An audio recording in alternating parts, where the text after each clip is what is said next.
What is CAG? Bunny loves carrots, but carrots live far away in the big carrot field. So every time Bunny gets hungry, he has to hop to the field, sniff around, find a good carrot, then hop all the way back. And only then eat. That's like Retrieval-Augmented Generation. Or RAG. The model gets a question, then leaves, searches the knowledge base, finds the answer, then comes back and responds. Helpful, but slow, and it hops a lot. Bunny gets tired, so Bunny gets smart. What if I bring carrot close to me, he thinks. So Bunny hops to the field once, picks a bunch of good carrots, hops back, and hides them under his bed. Now, when Bunny is hungry, he doesn't hop, he just grabs a carrot and eats. This is Cache-Augmented Generation, or CAG. We preload the model with the data it needs in the context window. No live searching, just fast response. This is great when the the information,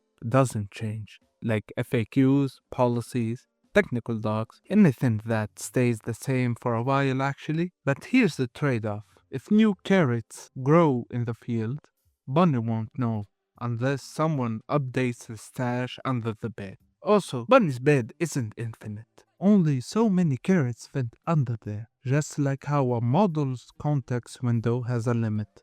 Too many carrots, and some get left behind. So CAG is fast, but static, and limited by size.